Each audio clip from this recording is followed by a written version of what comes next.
Chapter 3. An Encounter to Remember. Violet's point of view. My heart was beating so fast. I thought it would come out. This happened way too fast. All too fast. I was just walking, and now I'm on the ground crying. The mystery man who saved me brought out a knife.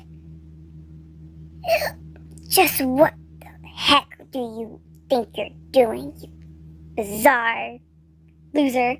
He said. A shiver ran down my spine. His voice was so creepy. It sounded like a complete madman. Like as if he hadn't drunk water in weeks. He then plugged the knife in the man's stomach as he let out this satanic laugh. It was so insane. He repeatedly stabbed the man as he whispers, "Go, stab, 2, stab, sleep, stab." The man then fell to the ground with a harsh thud. The one who saved me looked down at the man. Suddenly his head shot up, bringing his attention to me. I let out a whimper, scared he might kill me. He knelt down in front of me with one knee bent. He shoved his now bloody knife into his hoodie pocket.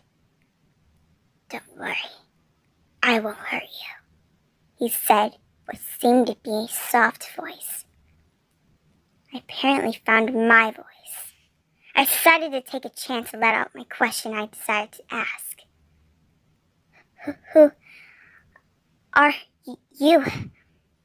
I asked in the stuttering whisper. "I'll tell you everything later. For now, just let me carry you home," he said, already stretching out his arms. I had no choice but to listen to him. What was I gonna do? Just sit here all night long? I wrapped my arms around his neck as his arms went under my legs, carrying me bridal style. I still noted the fact that I haven't even seen his face yet. I dug my face into his chest, closing my eyes from all the sudden change of events. I hung my arms tightly around his neck for dear life. What will Jared think about this?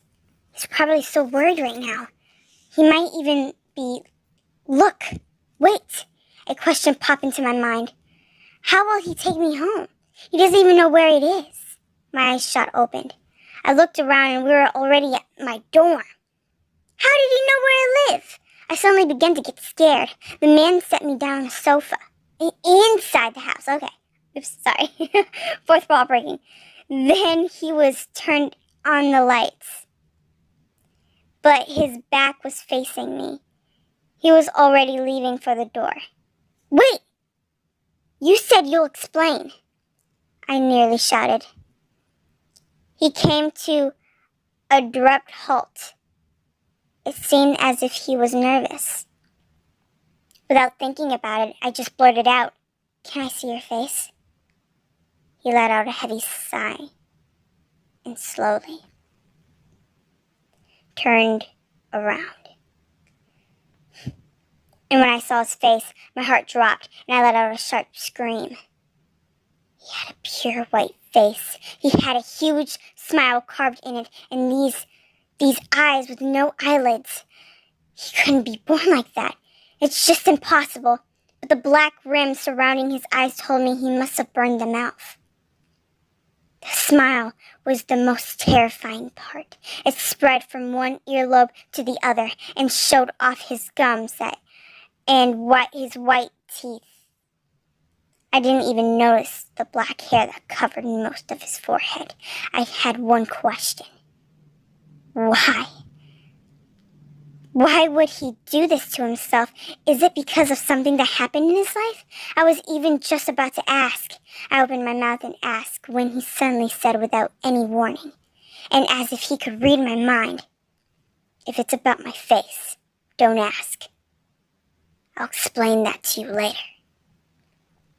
All of a sudden, a pounding on the door startled us both.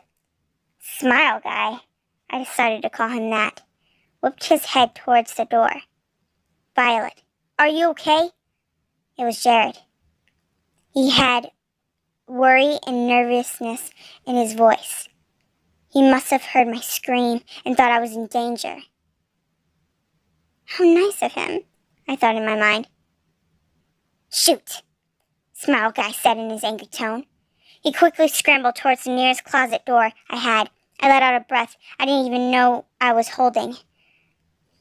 What will Jared think? Will he hate me? I twisted the cold doorknob that gave me goosebumps on my arm. I then opened it. Hi, Jared.